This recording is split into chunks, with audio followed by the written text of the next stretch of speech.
So, welcome back, everybody, to Weekly Girls Anycast, your weekly anime podcast with fan discussion and other things. I am your host, Jada, your local weeaboo. I'm your second host, Melissa, your local opposite of a weeaboo. Your local normie.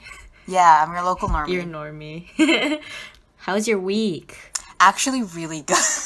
Really? I finished work, and my new favorite artist, not new, he was always my favorite artist. Oh, I saw. Yeah, Sean Wasabi dropped a new song, and then I did some art for it because it was such a good song. It's called Squeeze. Everyone should look it up because it's a banger. It straight up rattles my bones. And I did some art, and he retweeted it. And the girl who sings the song also retweeted it, and it made me really happy. So basically, you're famous now. Yeah, I know.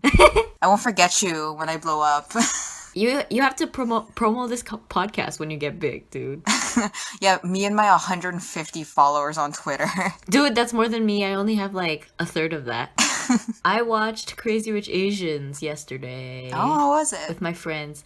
It was so freaking good, man. Like, really freaking good. Like, I don't watch rom-coms, but literally, like, when I was coming out of the theater, I was like, this is the best rom-com that I ever watched. Like, it was so good. Oh my god. Like, literally everybody should see it. Not only because it's, like, Asian representation, but, like, the story is actually pretty good and all the characters are really well-rounded. And I think anybody who has already seen it can, like, relate to me on this. Astrid is the best character. That's all I'm gonna say about it. I don't know if you've watched it already. So. I have not watched it. Okay. You should go see it. Honestly, it's worth going to the theaters for. Like, I really liked it. Wow. Okay. Crazy Rich Asians, yo. Okay, so do you wanna go into Otaku? So, this week in anime news. Well, let me start, because I'm excited about this one. The My Hero Academia movie. Yeah. I can't wait. Late September, early October. Yeah. I know they're doing a US premiere and release in LA with like the voice actors. Mm-hmm. Like that's the article that I pinned up there. I don't know if it's gonna be the dub movie that they're gonna show or if it's gonna be the original movie with sub. I'm not sure about that. Like I'm not particularly worried about the sub for My Hero Academia because I've listened to the sub before and it's actually like good. Like it's a really good sub, and I know that some people actually prefer to watch it dub. I think they're showing the sub because the English cast is gonna be there, and it'd be weird if they yeah if they premiere with the English cast there and it's not the dub. Yeah, but yeah, I don't know if it's doing that well because it came out. It's not. I don't know because it came out on August 3rd, I think, and like they did like a whole promo tour for it. It came out in Japan on August 3rd, and like I haven't been hearing any box office news lately. Most of the box office news that I've been hearing about is the Gintama movie. In separate related news, it's at the top of the box office in Japan. So I don't know. I haven't been hearing anything about it, but also they've been like hella promoting it and like advertising it, which we'll go about later. We'll talk about it later in today's episode. The next piece of news. Did you know about the Ace Attorney manga? I thought there already was a manga. There was already a manga. So basically, it's getting another manga. I don't specifically know what it's about, but I just like, I know that it's getting another manga. I have no idea why though. Because I saw like, the only thing that I've heard about the original manga is like, it was based off of the games, like what everything is based off of. Mm-hmm. The only thing I've seen of it is that ProZD did some dubs of like the translated versions. New manga, and also the Ace Attorney anime is getting a season 2. Did you watch Ace Attorney season 1? Yes, I did. Yes, I asked you that question in real life, but I just needed to confirm. Yeah. I watched a couple episodes and I thought it was kind of boring and sort of cheap looking, to be honest. After I watched it, I did a comparison of the character model of Phoenix in the anime and then a character model from the game. He looks kind of like, I don't know, how do I phrase this nicely? He looks handsomer in the game. Let's just say that. I don't know how to take that. Like, I don't know. Like, if you look at the character model from the anime, it's like they make him more round, I guess. Like, he's not as like sharp looking or whatever. I don't know how to describe it. I was just like, if you look up the difference right now, you'll see the difference. Like, it's very clear. Like, everything is just more round and like bubbly, I guess. But that's just in terms of design. It's not really like... His face wasn't designed to be this HD, to be honest. His hair was made to be pixels on a DS screen. That's, Exactly. Actually, a Game Boy screen, I'm pretty sure. Especially, like, the newer games, the 3DS models. You played all the Ace Attorney games, right? Basically, I played all the localized games. I'm not done Spirit of Justice yet. Okay. So... But you played all the original games. I did play all the original games. I'm talking about the top 3. Yep, the original trilogy. I played all of those. Those are the best games. Yeah. Did you play Apollo? Yes, I did. I finished it, like, recently. Really? But, like, recently as in, like, a few months ago. Oh, okay. So. What about Miles Edgeworth? I have not played Miles Edgeworth, but I've been hearing good things about it. I do enjoy it, yes. I have played every single game. Really? Yes, I have. Wait, how many of them have been localized? Because I only know the first Miles Edgeworth game has been localized, and I think the second one... Is not. Yeah, that's what I heard. I haven't played that one, but I've been looking for totally legal ways to get it on, oh my God. on my computer. There's also another game that wasn't localized, which I think is set in, like, feudal Japan, and there's samurais in it. I have not played that one. And I also haven't played Professor Layton versus Phoenix Wright, because I don't want to play the last game I'll ever play of either of my two heroes. So... The only thing I've heard about Professor Layton and versus Phoenix Wright is that, like, it's okay. Like, it's an okay game, but it's... like, the Ace Attorney parts aren't as fleshed out as the Professor Layton parts. So I'm nervous about that game because it's like, I've played, this is like testament to you, but like, I've played Professor Layton now, and I've played Ace Attorney, but my first game that I ever played was Ace Attorney, so I definitely feel like I have a stronger connection towards the Ace Attorney games. So it makes me nervous to have like a joint game where it's Professor Layton and Phoenix Wright, but then Phoenix Wright, his half of the game is, like, overall weaker than the Professor Layton part. I still like Professor Layton. Like, he's really cool and stuff, but, like, Phoenix Wright was my original... He was your OG. Yeah, exactly. I know what you mean. I did also play Phoenix Wright first, but I played all of their games in a similar time frame from, like, 5th grade to 8th grade. Whoa. Yeah. So, like, I... like both of them almost equally, but it's also bad because what if the game is just okay, and these are like my two favorite games of all time, and it's just an okay game, it's just not, I just don't want to play it. Yeah, and also it's like one of their last games, right? Yeah. Have been localized, so I don't want to put a nail in the coffin with that one. When did you first play your first Ace Attorney game? You're gonna be like the Ace Attorney expert today because I only played Ace Attorney recently. Like, oh, you're saying that you played it in 5th and 6th grade. Yeah.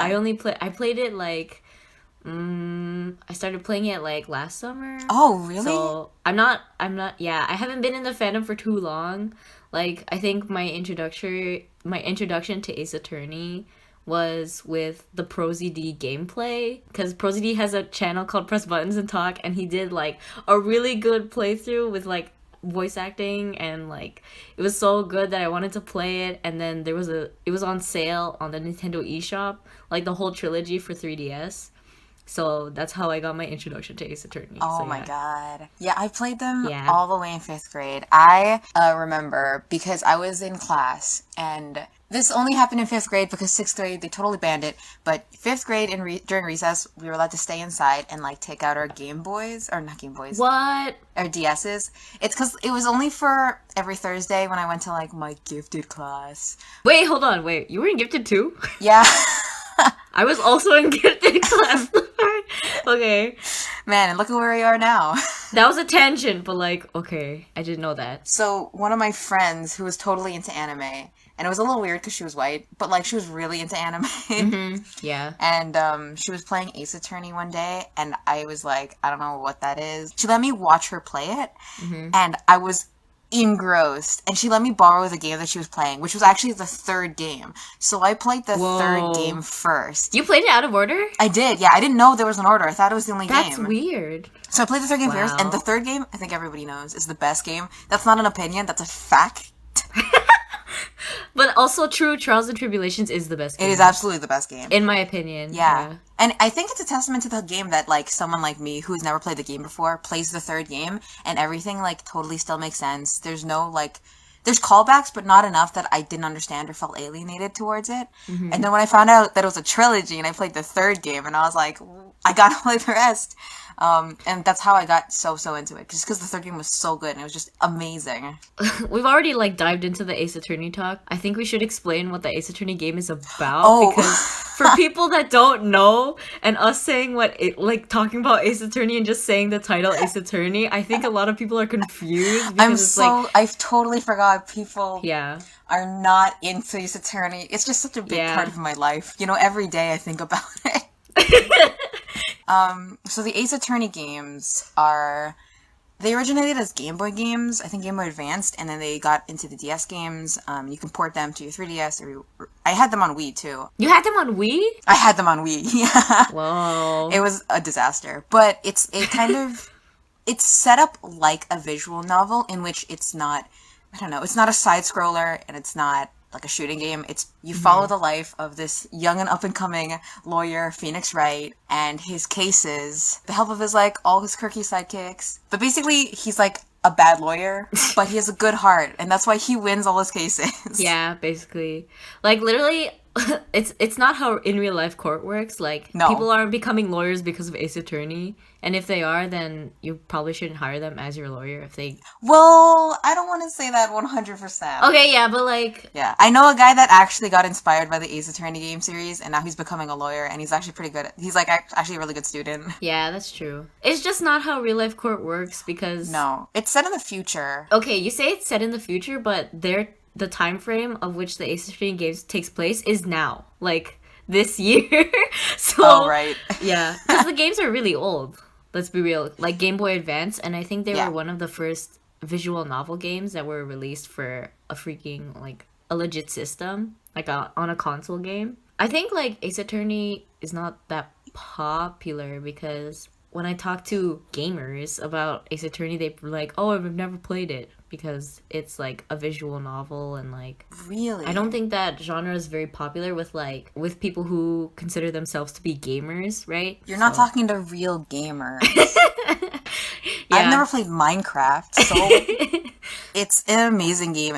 I feel like if you want to call yourself someone that plays a lot of video games or a gamer, what's up, gamers? Welcome to my Minecraft video. You should be able to play a wide range of games. And one of the best of this genre is indeed Phoenix Wright. Not because the story is incredibly intriguing, deep, the characters are interesting, and all of their designs are very clever, including their names, which almost all of them are puns. And not only is the music really, really, really good. Cornered is a bop. Like... Oh, yes. But it's just a fun game to play all around. Yeah. And I think everyone should play it. Yeah. So I guess, like, we should go into, like, real fan stuff and say it's, like, who's your favorite character in all of the Ace Attorney games? It's a hard one. It's so hard. There's literally a lot of good characters. Favorite lawyer has to be Phoenix, but favorite prosecutor is Godot. Oh, really? Yeah, he's so cool. Godot's pretty cool, but I think I like Miles Edgeworth is my top prosecutor. No, yeah, I know what you mean. He has to be for me because it's like, I love him so much. And like, I know we talked about the Ace Attorney anime for a little bit, but like, I like watched the anime, and I think one of the strongest episodes there were, like, one of the strongest episodes in the anime was episode 13, and they went into like backstory of Phoenix, Miles, and Larry Butt's childhood, and that was honestly the best episode of the anime. Like, if you're not gonna watch the rest of the anime, you should watch just that episode because it's pretty exclusive content, and we haven't seen anything like that before, especially like the relationship between Phoenix, Miles, and Larry Butts in the past. So I think that episode is like very prime, and you get some good child Miles Edgeworth content. Yeah. Who's your favorite sidekick? I have to go with the classics, Maya. Yeah, Maya's a really good character. Why, who's your favorite sidekick? Emma Sky.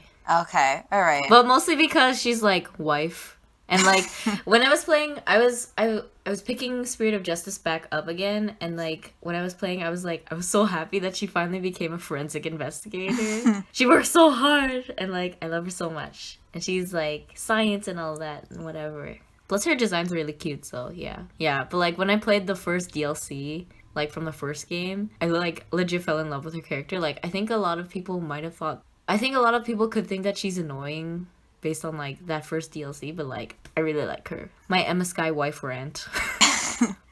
That reminds me, you have her as a sidekick in the second game, was it? Or the first game? And then you see her again in the new resurgence of the Phoenix Wright games, which I played this year. I think last year, yeah, this past last year. And then it reminded me of how much I hated Apollo Justice when I first like started the game. Yeah, me too, literally. I loved Phoenix Wright so much, and then the next game I picked up was obviously Apollo Justice, and then I find out because you see what happens to Phoenix in Apollo Justice because it's like a continuation of the series, and they just treat him so shittily, like the worst, like absolutely nothing happened. It's almost like they totally trash his character to build up this second character, Apollo, and it's just like, no, I liked Phoenix. I don't know who this guy is. I don't care. I was so sad. Yeah, I was so mad. I'm pretty sure I started a blog and I wrote about how much I hated Apollo Justice. That's like lost to the internet now, though. Compared to like when you first started the Apollo Justice game and when you finished the Apollo Justice game, what were your thoughts after you finished it? Like, what did you think of it? I still didn't like how they treated Phoenix's character. I thought that none of the characters were too special the same way that all of the characters in the original trilogy were special, except for maybe Trucy. I don't remember any of the cases, and I don't remember many of the characters. I don't remember Prosecutor's name. Gavin, I think. Clavier Gavin. The blonde guy. Clavier Gavin. I don't know how to say his name. It's like a German thing, right? I feel like a lot of the personalities were like copy pasted, so I don't remember many of them. I mean, I could be biased though, just like when I first played it, I hated it. I definitely like when I first started the Apollo Justice game, I was like, what happened to Phoenix? Where's Gumshoe? I can't deal with change and whatever. But like when I finished it, I think I definitely warmed up to it, but mostly because of the way that they tied all of the information in the game like with the last case. I thought that was really smart. I think it was an homage to the original games of like how all the information that you learn throughout the game, like from the start to the end, gets wrapped up in the end, and then it's like you get this nice clean package. Here's a hot take. Okay. A lot of people don't like the second Ace Attorney game, but I really, really, really did. Oh, I don't like the second Ace Attorney game. Like, I like the game. Nobody does. No, I like it like overall, but I only don't like this like. The second game is one of my least favorite games is because of the circus case. I hated the circus case. Really? Yeah, I was gonna say, I think I only like the second game because for some reason I really like the circus case. What? Nobody else does. I swear it's a popular opinion. I don't know why, but when I first played it, I really, really liked it. I think I cried. Whoa. And then I learned years later that nobody else liked it, and I was like, oh shit, what was wrong with it? Dude, that's like a total like that's like a hella opposite opinion. Nobody likes the second game. Yeah, I know. In Nobody the second likes game. It. Yeah. I know. Wait, so what did you like about it? What's wrong with it? What did you like about it? I don't know. It's just, I think it's because I totally had no idea what was gonna happen, and it's just like, I was the kind of kid that was very, I don't want to say emo, but I was like, everyone's evil, and I don't like talking to people, and like, blah, blah, blah, blah. But then, like, in the circus case, you find out that the murderer was just trying to do good. And I don't know. And then the clever way that he was able to do it and make everyone underestimate him because he was in a wheelchair. Spoilers. Sorry. The game's been out for 10 years. And I don't know. I think it's because me personally, I was like, oh shit, what if I was in his position? I think I would have done it too. And I just felt so bad. The reason why the reason why I don't like the circus case, I don't know if this is gonna be everybody's gonna have the same opinion about why the second case from the second game is bad, but like while I was playing that case, I found it so tedious. Like I didn't like any of the characters, and I thought like a lot of it was like really stupid and superfluous, so I didn't like that. And then like just how much investigating you have to do in that case was like it did a number on my soul. And I also hate Mo the Clown. Like, oh my god. No, that is a popular opinion because I've read a little bit about why people don't like it, and most of it is because of the boring, investigative, like, tedious part. But the thing is that I'm not really good at any of the investigating parts, so all of the investigating parts were long and boring for me. So I find that Yeah. that was no big difference for me personally, just because I suck Yeah. at the games that I love. Yeah, I just didn't like any of the characters, and like by the end of it, I was like the way he died was so dumb. Yeah, it was And, a little dumb. it was so stupid. Like with the bust and the cape and like how it lifted up and he was like, oh, he's flying or whatever, and I was like, oh my god, I didn't like that case. To each their own, I guess. Everybody likes something. We should rank the games now. Okay. So what's your ranking? Because I feel like it might be different or it might be like actually the same. Okay, top. Okay, wait. So let's not include the Miles Edgeworth investigation games. Okay. And then not Professor Layton versus Phoenix Wright, because obviously we haven't played either of those. So let's just do the original 6. So we'll do the original trilogy plus the Apollo and like the the renewal games. So, top is obviously the third game, Trials and Tribulations. Yeah. That was the best game, and I think no other game on this entire earth can top that.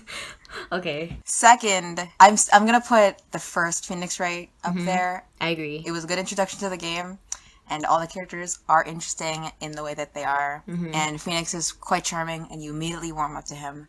My third one is the second game, Screw Everybody on the Planet. I really like it, for reasons mentioned before that nobody else agrees with.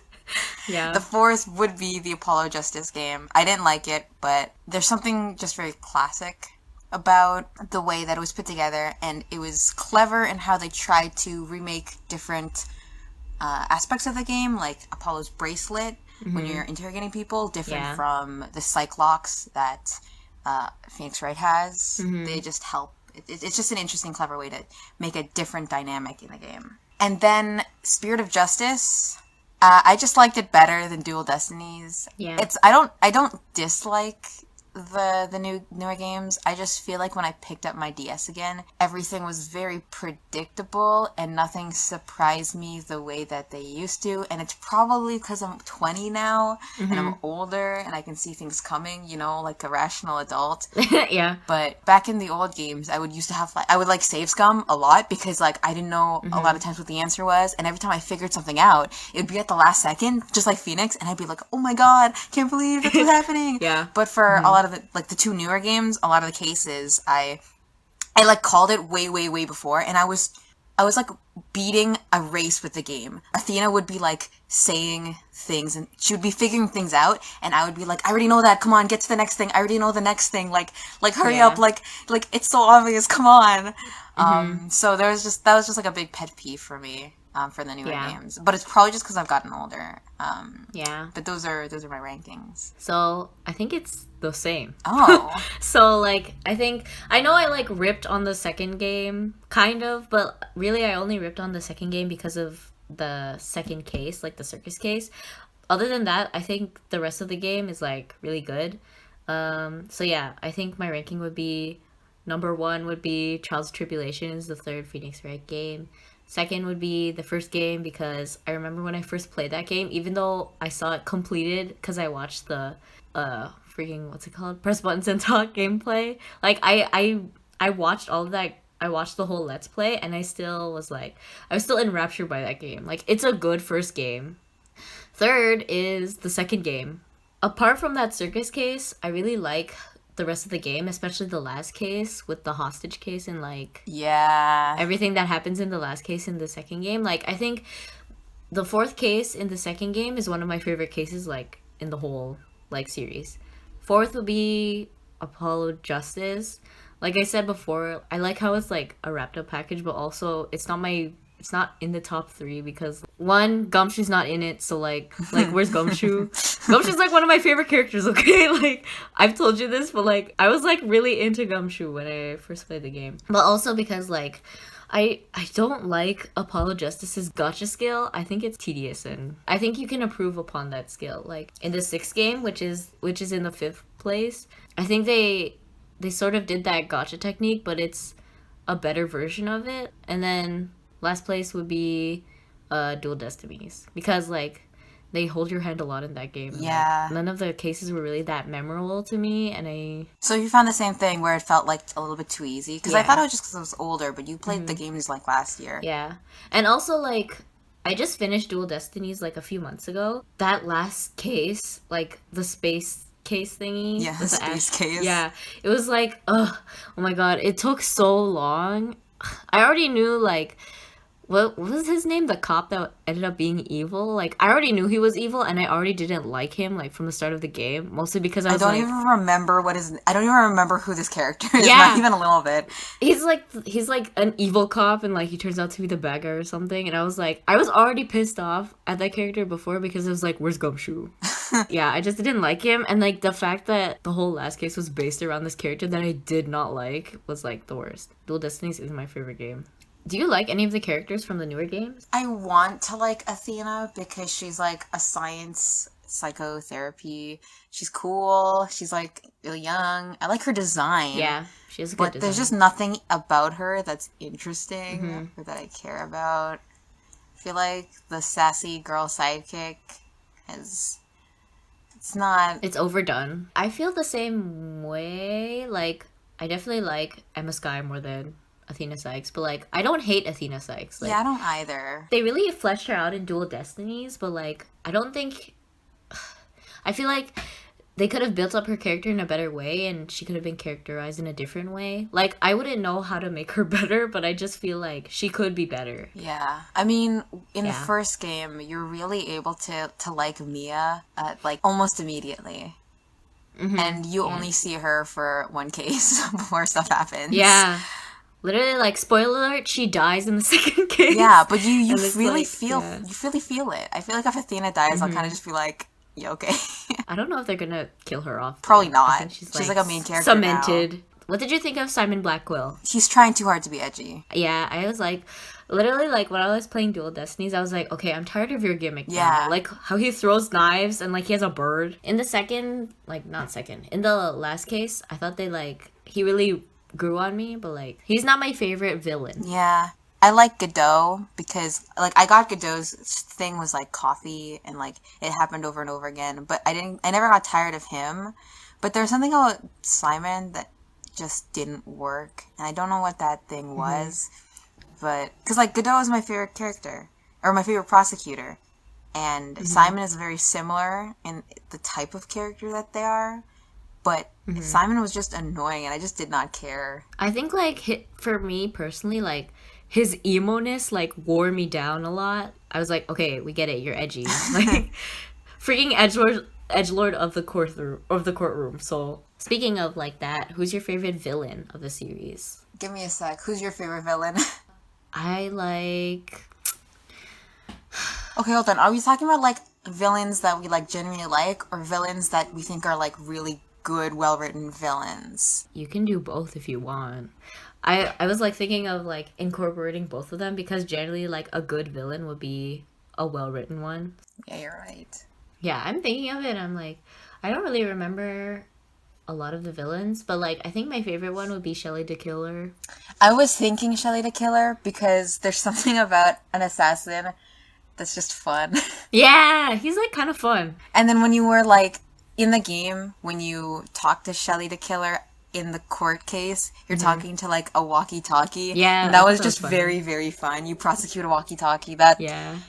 That's, I don't know, that was interesting.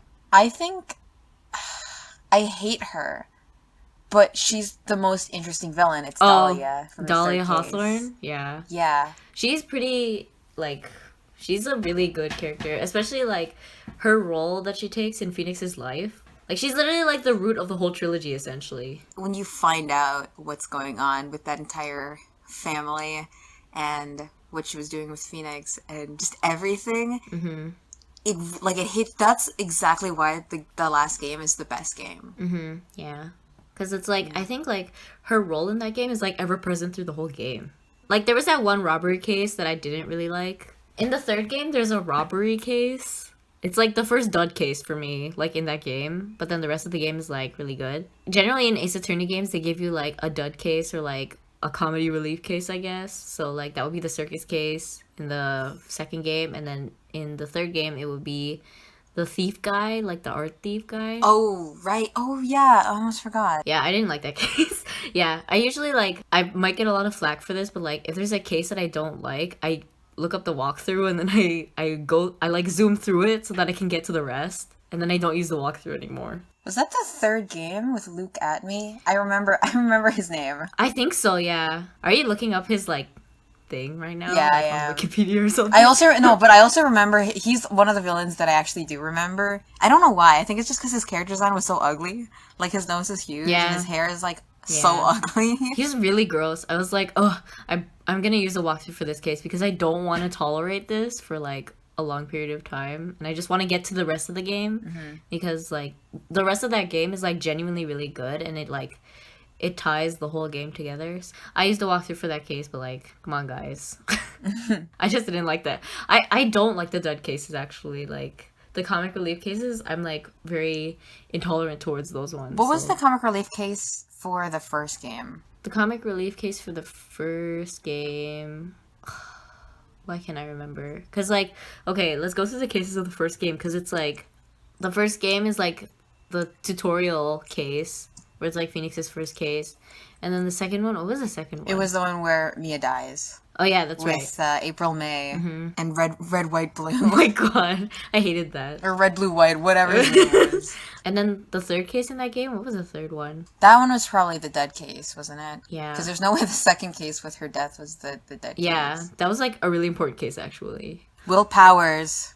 And Oh, the TV yes, show that case. was the movie one. Like, I mean, Yeah. like, at the time, I was like, okay, this is a little tedious, but, like, I like Will Powers' character, so I was okay with it. Yeah, I like that case too. Yeah. I don't think I dislike any of the cases. Yeah. Yeah, none of the cases from the first game are really that bad. But it's still number 2 because Trials and Tribulations has the best ones. Should we wrap up our Ace Attorney talk now? Because I feel like I think so. we've been talking about it for like 30 minutes. I know. We just love Ace Attorney. I'm going to do the bi-monthly manga rec really quickly. Okay. Because it's like, it's the end of the month, and we're doing bi-monthly manga recs. So, summer's ending, which sucks, and everybody's going back to school. For the people working, you were always working, so, like, sucks for you, but, like, Thanks. you know. So, for the end of August, since we're going back to school, I'm going to recommend a coming-of-age story because, like, I feel like it's super fitting for around this time, like, especially because back to school means new beginnings and whatever. So this week's recommendation is going to be Silver Spoon, the manga. Oh. Yeah. Surprise? Yeah, I didn't think you were gonna rec a manga that you rec'd an anime for to me at. Yeah. Look at my English. Amazing. But like, yeah, mostly because it's like, when I finished Silver Spoon, the anime, I was like, why is there no third season? I need more. So I went back and read the manga, and like, Hiromu Arakawa got me again, man. Like, her like writing skills and her comic relief, her comedy bits are so good, and like also the way that's the story, the way Hachiken like has so much personal growth in the manga, like. I feel like I told you this, but like after the anime ends and then where the manga is like right now, like where it's currently at for the English translations, Hachiken is like going to university. They're like at the end of school and they're like graduating. The reason I wanted to rec this is because like in Silver Spoon, it's basically about like starting off fresh, like clean slate, because basically this guy Hachiken, he failed the high school exam for where he actually like where his parents wanted him to go, so he decides to go to this boarding school so that he's away from his parents and he doesn't have to deal with their shit.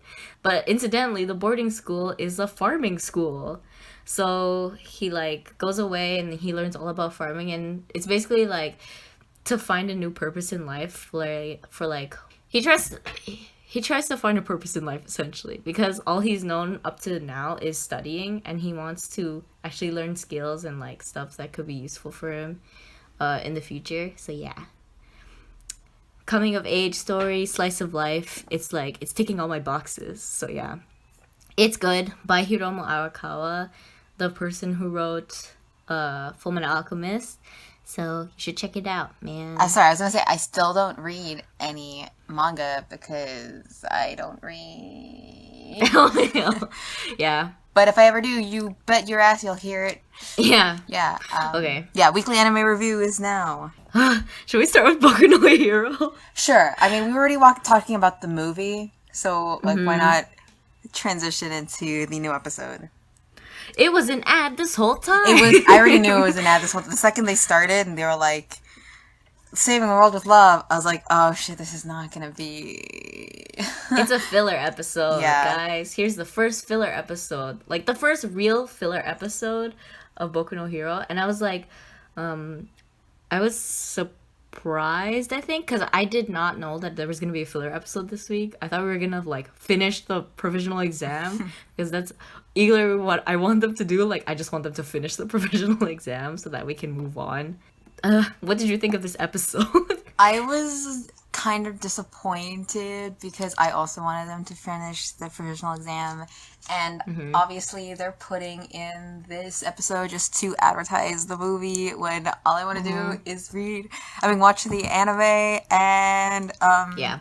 also because I think, I don't remember where I heard this, but a wise person on the internet once said that you can really tell the quality of the show by the filler episodes that they have. Yeah. And this filler episode wasn't like that good, like just in general. It just wasn't like that good. Like when you think of a good filler episode, you think of like, I don't know, Avatar: The Last Airbender, when they go and see like the play of themselves. Like that's an amazing filler episode. Yeah, it's really good. Yeah. Like, and it's kind of a recap episode in that sense for Avatar: The Last Airbender, because they review the whole story, like up until that point, like even though it's comedic and stuff. But yeah, Like- this filler episode was not good. No, there's no character growth. There's no anything. It's just like a little fluff story. They didn't animate Bakugo's face for like 5 minutes, I think, because it's like he's talking to Uraraka at one point, and like it's just the back of his head, like you can't see anything, and it's just voice acting. And I was like, man, they weren't like, there was no budget put into this really at all. No, they really tried to pull it out real fast so they could get it out before the movie comes. And it was like, when I was watching this, I was like, okay, a hero class, like, outside of the regular storyline, this could be interesting, you know? But it ended up turned out to be a glorified game of Clue, I feel like. I was even more disappointed because I love murder mysteries. I love them so much. Every episode, like when the episode started, I was like, oh no. And then they got into...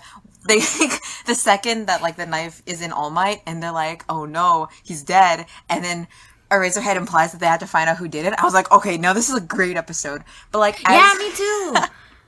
You too? Yeah, I thought they were gonna like make it actually like really interesting, and then it turned out to be like Deku Sherlocking the whole thing, and he like basically explains everything that happened. Yeah. Like for some reason, it just suddenly like came to him with a snap, and he was like, "Oh, this happened," and then he explains everything. Usually in a good murder mystery, you have to let the audience go along with your clues.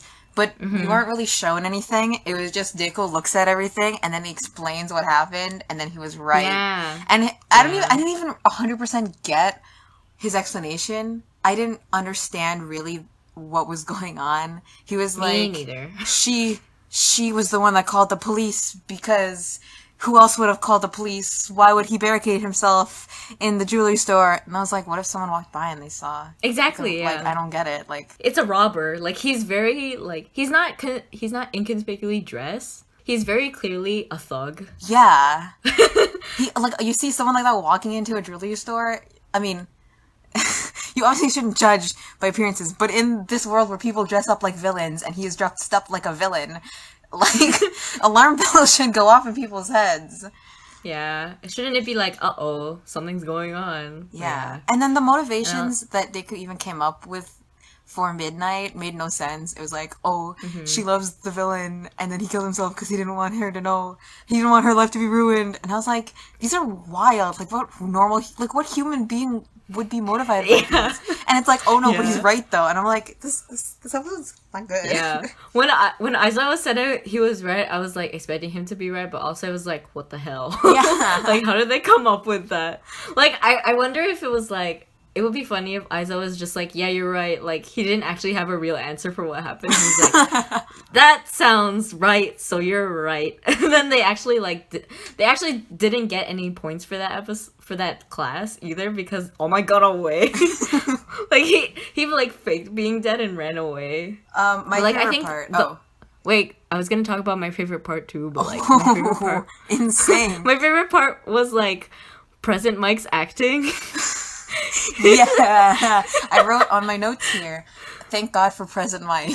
Yeah, oh my gosh. He was, like, really the redeeming quality in this episode. Yeah, like, he's a really good comic relief character. Yeah. And also, like, his outfit, though, very nice. Very nice. The glasses, I understand. Yeah. My favorite part is when Degu's finished explaining everything that happened, and everyone's crying because they're like, they love each other. and then Bakugo's like, what? Like, guys, what? He's like, is this a joke? Yeah, he's like, are you kidding me? Yeah. And I was like, oh yeah, that's me watching this episode. Yes, that was me watching this episode too. It was an ad the whole time, man. Yeah. What should we expect? That's really all it was. It was like Sherlock Deku, and then it was an ad. Come on, My Hero Academia. Like, the exam arc is, like, the provisional exam arc is starting to be one of my least favorite arcs, just because of, like, how much they're stretching it thin, like, for season 3. So, yeah. I just finished the exam. Like, there's more interesting things that have to happen. I'm not really interested in the exam. I'm interested in the League of Villains, and I don't know. Exactly. So cells at work. Okay, so this episode was, like, I teased it in the last podcast episode. So what did you think of the cancer cell?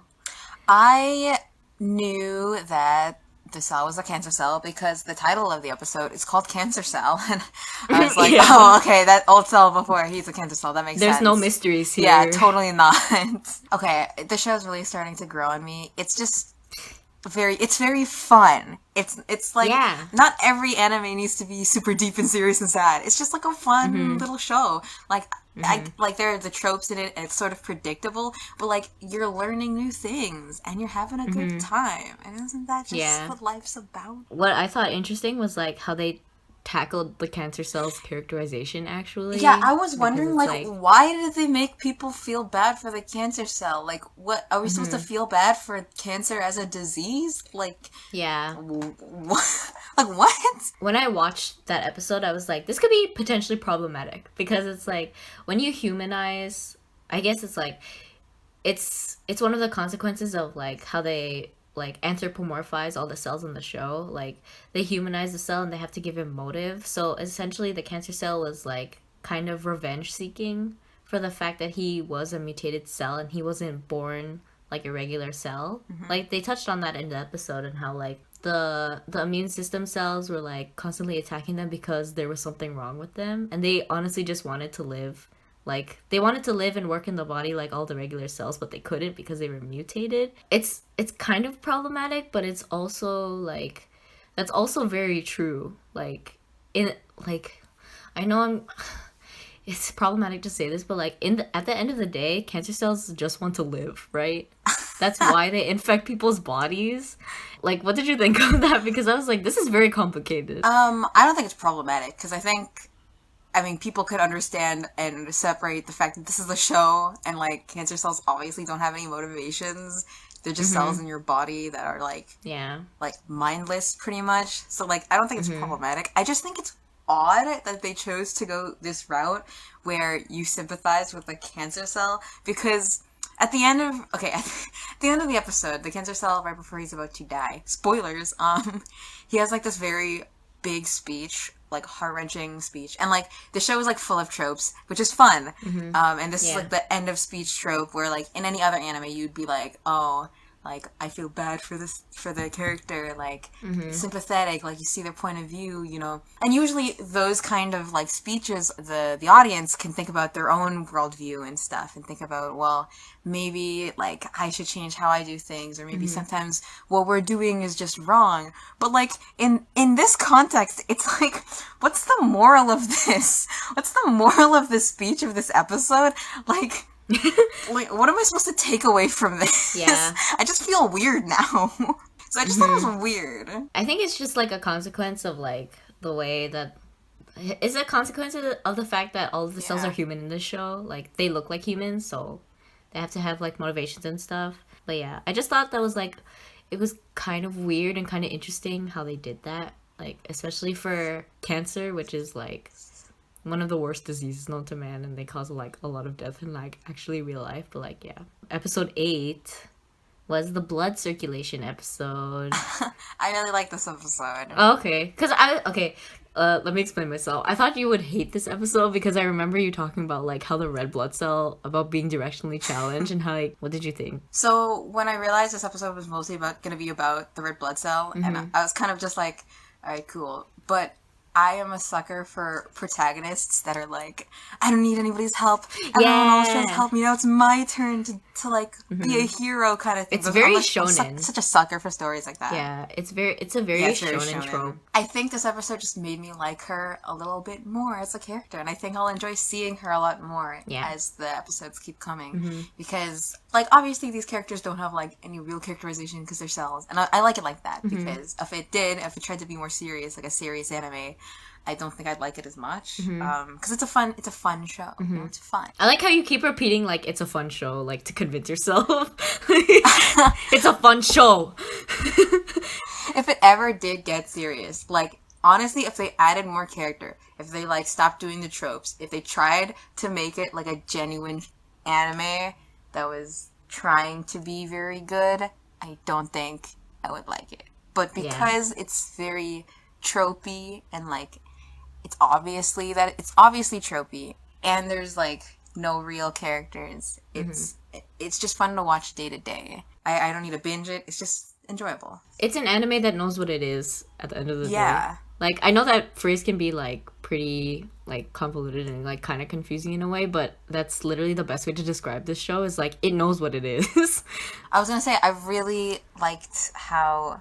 I didn't think White Blood Cell was going to be in this episode at all, but I liked how they tacked him on for, like, following her and looking over her. I was like, that's adorable. I love it. I was gonna take it from, like, a bio perspective, actually. Go ahead. I was like, it's not gonna be very indie, but, like, I thought, like, the way that they used her, like, directionally challenged part of her to, like, explain how blood circulation works, and, like, especially how, like, you can only go one way through a vein, and, like, how navigating through the heart is, and, like, the different ways, like, how you go through the right atrium, and then, like, you go from there, you go to the lungs, and then whatever. I thought that was cool, and, like, she finally did something on her own. I totally forgot that most people don't know how the heart pumps. So yeah, you're right. That is really clever how they can teach you, like, just simply through her, like, a character, and her directionally challenged, like, aspect was already introduced in the first episode. So it is really clever. Yeah. This show is just really clever, and, like, the way that it is. explains really scientific topics. Cells at Work is good, man. Do you want to transition into Fullmetal Alchemist talk? Because these next 4 episodes were really heavy. All of the episodes are really heavy. Yeah, but, like, I think from, like, especially from where we cut off last week, it's going into, like, the second part of the anime. The stakes are very high. After episode 12, the stakes get super high. I really enjoy watching Izumi. Every scene that she's in is badass. It's great. Yeah. Especially in the 13th episode. Like, when she just comes in, she's like, what the hell are you doing here? And she, like, busts in. There's, like, a bit where you find out Mustang is moving to Central, which is, like, good for him, finally. And he brings, like, his 5 guys with him to his Central. Squad. And then, his squad. And one of the guys is like, I just got a girlfriend, though. And he's like, break up with her. I was like, that's so funny. But also, it kind of foreshadows what happens in a later episode, actually, which I thought was super clever. Hiro Marakawa, like, funny, clever, good at foreshadowing, amazing. She's a smart lady. She's good at writing. 100%. Because you watch something and you just think it's like a little joke that you think, haha, that's funny. But then it turns out that it's like, I don't know, it makes you believe in the world a lot more. Like, things have consequences, even the small jokes.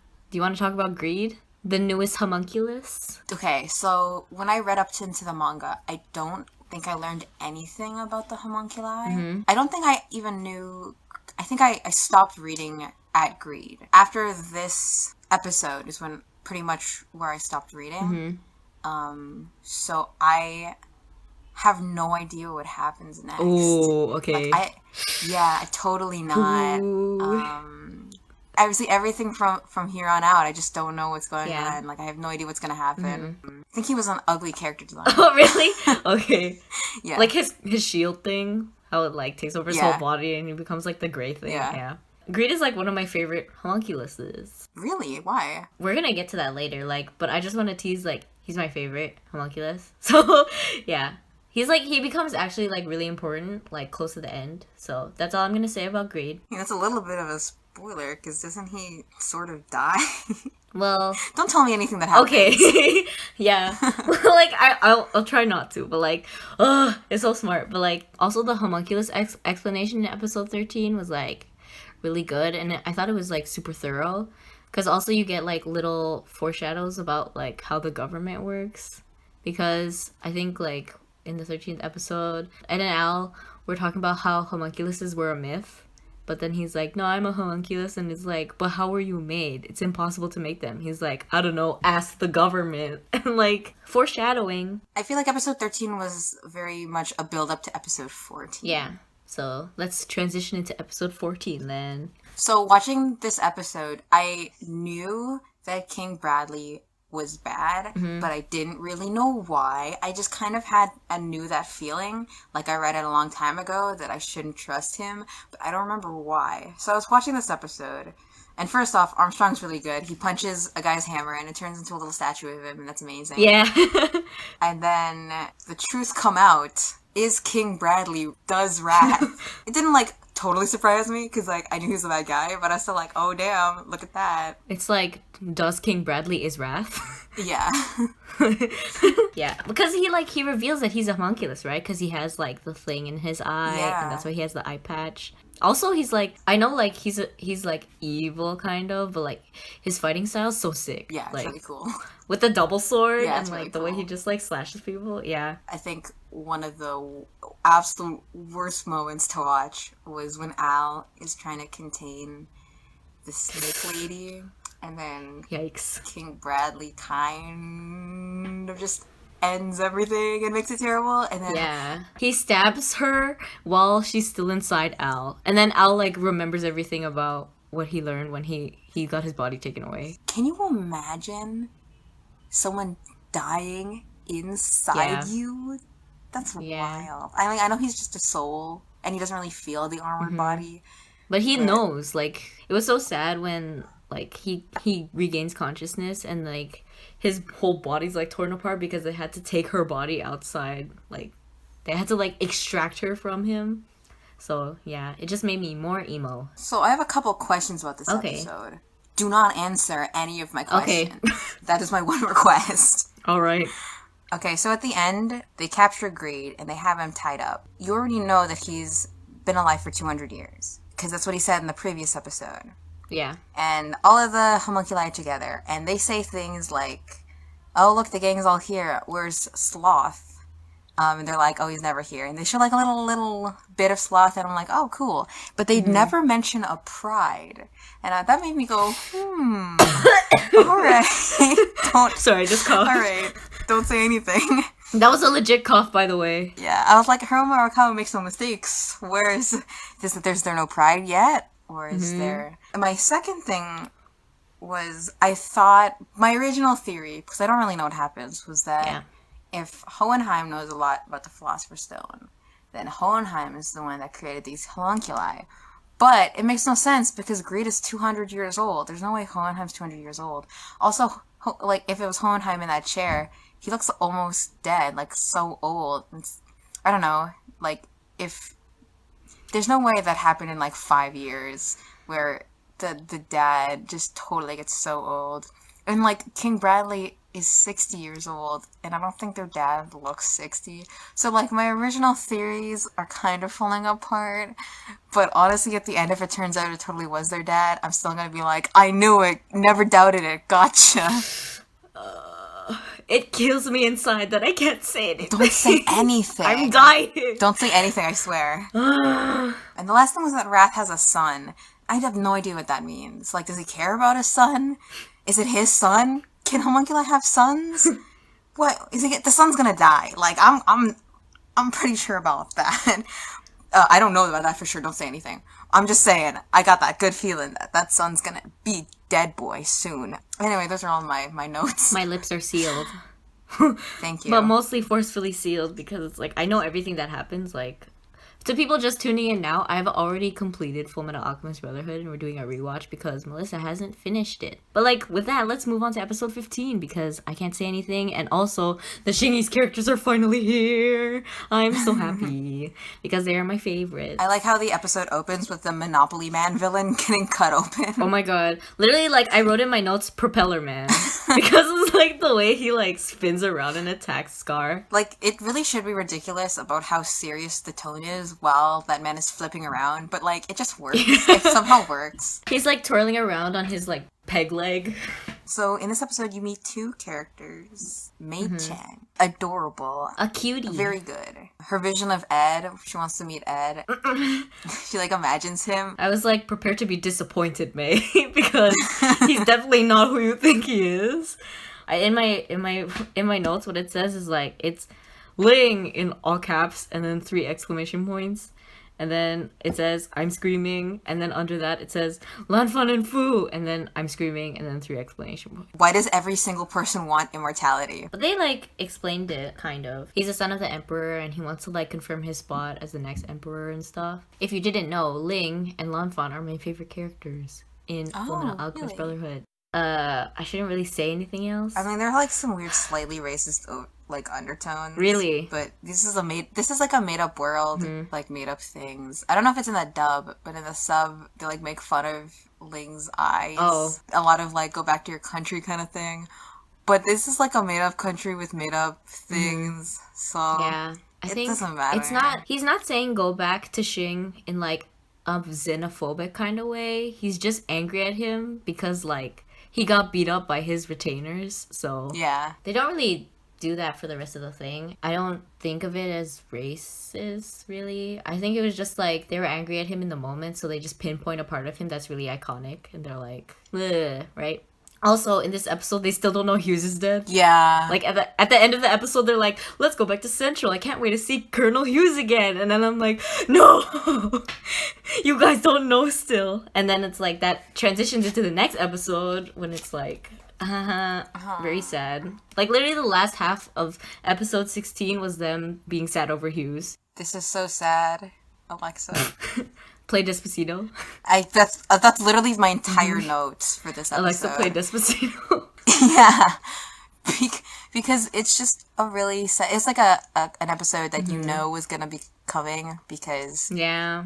Because they didn't know. And obviously they would have a reaction to it. You can't skip over that. And it is kind of their fault. Like, it's not their fault, but it is... If they did not bring it up, it would not have happened. Yeah. But it's, like, not really their fault. At the end of the day, there was no stopping it, especially with the way Hughes is. Like, he wanted to uproot all of the corrupt people in the government and stuff like that. Like, he wanted to know what was up as soon as, like, something came up. It was coming. Like, there's no way that Hughes' death could have been prevented. Yeah.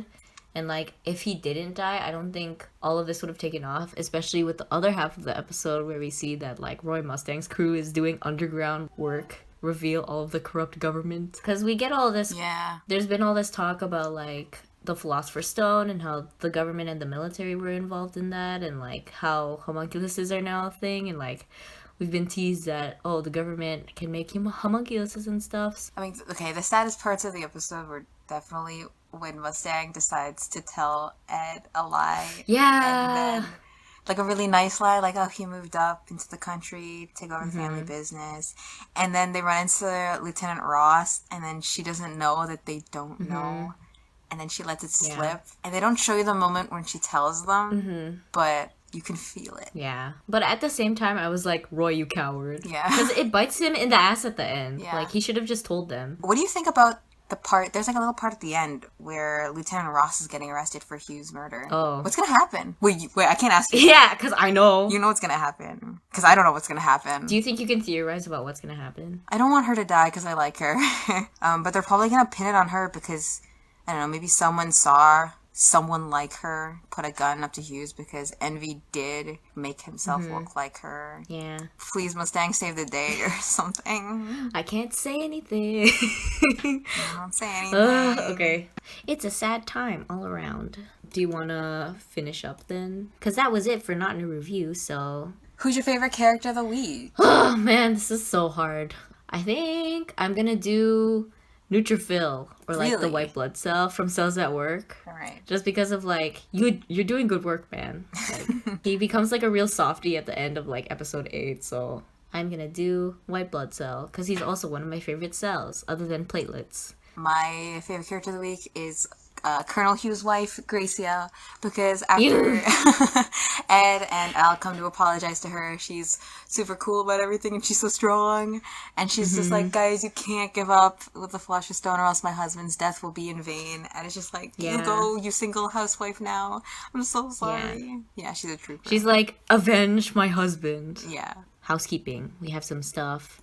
So there's gonna be no new episode next week. So we're essentially skipping the first week of September because Melissa is busy, and without our editor, we can't do anything. So Without either of us, we couldn't do anything. yeah, that's true. Editing is very important. Like, you need to cut out all of our blank spaces and like all of our ums and uhs. Follow our Twitter, Weekly Annie, at Weekly Annie on Twitter, to get some cool updates and some sick-ass memes. So this podcast is also available on YouTube and podcast.com. I think that's it, right? Yeah, I think so. I still haven't watched Megamind. When I see you next time in life, I will make you watch Megamind. We're gonna find somewhere. I'm gonna bring up my laptop and we're gonna watch Megamind. We need a counter. It's like days Jada has not watched Megamind. No, that's gonna make me sad. We should say goodbye, everybody. See you later. Peace out.